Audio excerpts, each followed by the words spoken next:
बहुत बड़ा। लड़कों वाले में आपस में कम गैप था, लड़की लड़की के बीच में इतना गैप था, लगा तालिबान जैसा भाव आता था वहां पर, कितना गैप। अब सोचिए पहली बार किसी छोटे शहर, छोटे कस्बे में कोएड स्कूल शुरू होगा तो ऐसे ही होगा, सीधी सी बात है, कैसे होगा? सब लड़के ताक में की बात हो जाए किसी से, सब तो बात नहीं कर पाएंगे, कोई एक आध बात कर लेगा, बात भी क्या कर लेगा, पेन मांग लेगा, कॉपी मांग लेगा, और क्या, यही तो होता है, पेन से ही बात शुरू होती है, पेन और नोट से, और कहाँ से बात शुरू होती है। और जिस दिन किसी लड़के ने पेन मांग लिया, बाकी लड़के उसको बधाई देते थे कि यार क्या बात है, पेन मांग लिया तुमने तो, गजब। और पेन मांगने में ही लोग मान लेते थे कि अब शादी होने वाली है इन लोगों की। कई लोग बच्चों के नाम भी सोचने लगते थे। हमें बहुत साल बाद समझ में आया कि अगर कोई लड़की किसी लड़के से पेन मांग ले तो इसका मतलब सिर्फ यह है कि लड़के ने लड़के से पेन मांगा है, बस। हमें कई साल लग गए समझने में। पहले हमें लगा सगाई तो पक्की है ही, कम से कम शादी, अफेयर तो है ही। पता नहीं क्या क्या। कई साल बाद समझ में आया कि नहीं, सिर्फ पेन मांगा है, और पेन मांगने का मतलब सिर्फ पेन मांगा है। मैं अपनी क्लास में एग्जाम्पल खूब दे के समझाता हूँ बच्चों को, ताकि वो भी थोड़ा ठीक से सोचे समझे। क्योंकि दिमाग कैसे काम करता है कि तीन चार, जैसे आप लोग साथ साथ बैठे ना, आपके दिमाग भी खुले होंगे, हमारे तो बहुत बंद थे दिमाग उस समय। तो मान लीजिए किसी लड़की का पेन खत्म हो गया, साथ में एक लड़की बैठी, उसके पास भी पेन नहीं है एक्स्ट्रा, पहले उसने उसी से पूछा, पर पेन नहीं है। क्लास चल रही है बहुत जबरदस्त तरीके से, बहुत जरूरी बात चल रही है, अब वो क्या करे बेचारी। तो आसपास दो तीन लड़के बैठे थे, उनमें से किसी एक से उसने कहा कि पेन है क्या? तो वो लड़का तो पेन एक्स्ट्रा ला ही रहा था बहुत दिनों से, कि कभी चांस मिले तो मैं पेन दूं। तो खटाक से पेन दिया उसने। बच्चे तो अपना पेन भी दे देते हैं कि हाँ है ना, लो तुम ये लो, हम तो वैसे ही आगे थे क्लास में। अब उन बच्चों में क्लास के बाद बात चल रही कि इसी से क्यों मांगा, क्योंकि वहां तो तीन लोग बैठे हुए थे, इसी से मांगा यानी कुछ खास बात है। और पूरा शास्त्रार्थ चल रहा है, क्योंकि इसके पास एक कार है और बाकी दोनों बेकार हैं।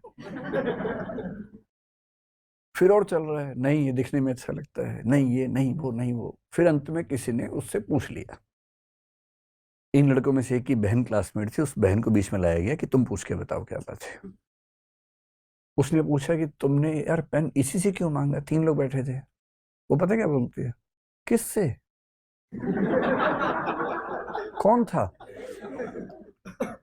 आप कह रहे कि ये तीन लोग थे, तुमने इनमें से इसी से पेन क्यों मांगा? बोली अच्छा ये तीनों थे क्या वहां? मैंने तो देखा ही नहीं, ऐसे मान लिया पेन दे दो भाई, मैं तो सोचा भी नहीं। और तब उन मतलब महाराज को पता लगता है कि वो चुने नहीं गए हैं, वो बाई चांस बैठे थे तो उनसे पेन मांग लिया गया है। तो आपकी उम्र में थोड़ा ज्यादा होता है कि इनपुट को बहुत बढ़ा बढ़ा के देखने की आदत हम लोगों को होती है। तो इनपुट जितना है ना, फैसला उतना ही। अगर किसी ने कहा कि भाई पेन दे दो, यानी पेन मांगा है ना। कोई देख के मुस्कुरा दे, ऐसा भी होता है कभी कभी, लड़के लोग झेल नहीं पाते हैं। मुझे ऐसे केसेस क्लास में मिलते थे। एक लड़का आके बोल रहा है कि सर, एक लड़के ने शिकायत की किसी लड़के की कि ये गलत तरीके से बात करता। तो मैंने पूछा, बोला सर एक दिन मैं आया तो मुझे देख के मुस्कुराई, फिर मैं क्या करूं? अजीब हाल है भाई, कोई अगर आपको देख के मुस्कुरा दे, ह्यूमन मुस्कुराहट भी तो होती है। विकसित देशों में तो बड़ी दिक्कत है। मैं जब पहली बार भारत से बाहर गया, यूरोप के एक देश में गया, मैं तो भारत का देहाती आदमी था एकदम। देहाती मतलब दिल्ली में था, लेकिन दिमाग देहाती था ना। गया तो वहां सड़क पे सुबह सैर कर रहा, सामने से एक महिला ही मुस्कुराने लगी देख के। मैं तो एकदम भारतीय आदमी, मैंने पीछे देखा कौन है, कोई कोई तो आ रहा होगा भाई, कोई भी नहीं आ रहा था। मुझे लगा भूत प्रेत तो नहीं होते कि मुझे नजर नहीं आ रहा, इनको नजर आ रहा कोई। तो मैंने बहुत ही अजीब तरीके से व्यवहार किया, मैं वहां से निकल लिया भाग के कि कुछ गड़बड़ है यहाँ पर, भूत प्रेत का साया टाइप कुछ लगा मुझे। बाद में देखा कि वह हर आदमी ऐसे कर रहा है, कोई पुरुष हो कोई स्त्री हो, सड़क पे अकेला हो कोई हो, आपस में एक दूसरे को मुस्कुरा के नमस्ते कहने की आदत ही है उन लोगों को। हर व्यक्ति को नमस्ते करता है मुस्कुरा के, उसमें कोई नियम कायदा अलग से है नहीं। तो तीन चार दिन के बाद फिर हम भी करने लग गए, जो मेरे नमस्ते कर दें उसको। अच्छा वो बड़े प्यार से नमस्ते भी बोलते हैं कई बार, वो टूरिज्म जहां पर चलता है। अब वैसा मिजाज लेके भारत वापस आ गए तो दिक्कत है। आप सड़क पे निकले, आपने मुस्कुरा दिया, पता लगा फिर FIR हो गई सीधे उसके बाद, तो है ना। तो कहने का भाव ये है कि जो इनपुट है उस इनपुट से जितना फैसला निकले उतना ही फैसला निकालिए, उससे ज़्यादा फैसला मत निकालिए। इसको बोलते हैं प्रोपोर्शनैलिटी। हम में से अधिकांश लोग बहुत बढ़ा के फैसला निकालते हैं। किसी ने सिर्फ इतना आपसे कहा कि यार अच्छा नहीं लगा तुमने आज ये काम किया, और आपने क्या क्या फैसले, सुसाइड और पता नहीं क्या क्या सोच लिया दिमाग के अंदर, उतना ही। किसी मूड में किसी ने कुछ कह दिया, टेम्परामेंट में, इमोशंस में कह दिया, तो उसकी वैल्यू उतनी ही रखी। बहुत बढ़ाइए मत उस चीज को, उतना ही जितना उसका महत्व होना चाहिए, उससे ज्यादा नहीं होना चाहिए। जजमेंट की दूसरी फैलेसी को बोलते हैं इलिसिट जनरलाइजेशन, अवैध सामान्यीकरण इसको बोलते हैं हिंदी में। ये हम सब बहुत करते हैं, बहुत ज्यादा। और मैंने ऐसे बहुत मासूम मासूम बच्चों को देखा है। छोटे बच्चे भी जैसे पहली बार कोई पसंद आ गया उनको, मान लीजिए, स्वाभाविक सी बात है, ऐसा तो हो ही जाता है 10वीं 12वीं ग्रेजुएशन में।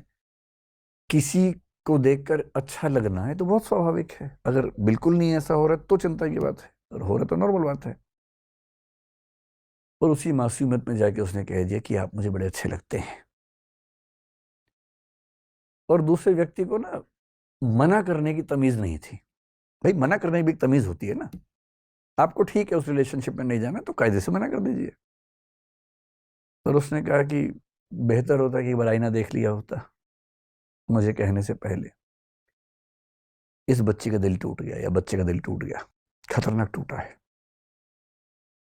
और इसने फैसला किया दुनिया के सारे लड़के ऐसे होते हैं, दुनिया की सारी लड़कियां धोखेबाज होती हैं, अब किसी से नहीं बात करनी, अब जिंदगी भर अकेले ही रहेंगे। यह है जनरलाइजेशन। एक सैंपल है छोटा सा। एक व्यक्ति, पूरे कितने 800 करोड़ हो गए ना तो दुनिया में लोग, हाँ 8 अरब लोग हो गए। 800 करोड़ में एक ने आपको गलत तरीके से बोला, तो आपने फैसला कितने के बारे में किया? अगर 400 मान लें आधे उसमें से, तो 400 करोड़ के बारे में फैसला आपने कर लिया। इसलिए अगर कभी ऐसा हो ना, जैसे सारे बिहारी ऐसे होते हैं, सारे हरियाणवी ऐसे होते हैं, सारे पंजाब के लोग ऐसे होते हैं, ऐसी बकवास जब भी कोई करे तो उसको बोलना नहीं, ऐसा नहीं होता है। आपने बिहार के 4 लोगों से बात की, हरियाणा के 4 लोगों से बात की, उसके बारे में पूरे स्टेट को नाप दिया एक ही बार में। ये भी तो हो सकता है कि वो वहां के एक्सेप्शंस हों, अपवाद हों, जो आपको मिल गए हों। सबके बारे में क्यों फैसला कर लेंगे? इसलिए बहुत जरूरी है कि फैसला करते हुए बहुत जनरलाइजेशन आपसे ना हो, बहुत बड़े फैसले आप ना करें, उतना ही करें जितना करने की जरूरत है। तीसरी फैलेसी क्या होती है कि हम लोग एक आपने शब्द सुना होगा, बाइनरी, आजकल चलता है खूब। हम लोग एक खास माइंडसेट में रहते हैं, उसको बोलते हैं बाइनरी या डाइकोटमी। एक शब्द चलता है फिलोसफी में, एक माइंडसेट का नाम है डाइकोटमी। बाइनरी थिंकिंग बोलते हैं। इसका मतलब या तो ये या वो। और फिलोसफी में, लॉजिक की दुनिया में इसका नाम होता है ऑल और नथिंग। या तो सब कुछ या कुछ भी नहीं, या ब्लैक और वाइट। इसी का नाम है दूसरा, ब्लैक और वाइट। एक स्लिपरी स्लोप नाम का चलता है फैलेसी, कुछ कुछ इसके नजदीक है, लेकिन ये थोड़ा सा उससे अलग है।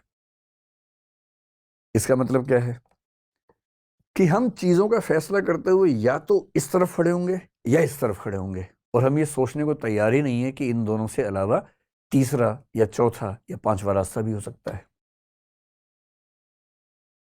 ये आदमी या तो अच्छा है या बुरा है, या ईमानदार है या चोर है, या वफादार है या बेवफा है। जबकि दुनिया में, रियलिटी में ऐसा कुछ नहीं होता है। एक ही आदमी ईमानदार भी होता है, चोर भी होता है। ऐसे कुछ लोग हैं जो ऑफिस के मामले में 100% ईमानदार होंगे, पारिवारिक मामले में चोर हो सकते हैं। परिवार में 100% ईमानदार हैं, ऑफिस में चोर 1 नंबर के। ऐसे लोग होते हैं, बहुत होते हैं। हिंदी साहित्य में प्रेमचंद ने पहली बार यह समझाया हिंदी साहित्य को कि कोई कैरेक्टर सिर्फ अच्छा या बुरा नहीं होता है, अच्छा और बुरा होता है। और मामला केवल प्रपोर्शन का है। कोई 45% अच्छा है, 55 बुरा है, कोई 55 अच्छा है, 45 बुरा है, कोई 65-35 पे है, कोई 72-28 पे होगा, कोई 24-76 पे होगा। इसको हम बोलते हैं कॉन्टिन्यूम की अप्रोच। और कॉन्टिन्यूम का मतलब ये है कि जब आप फैसला करें, हमेशा किसी चरम पर ना रहें, किसी एक्सट्रीम पर ना रहें। मोदी जी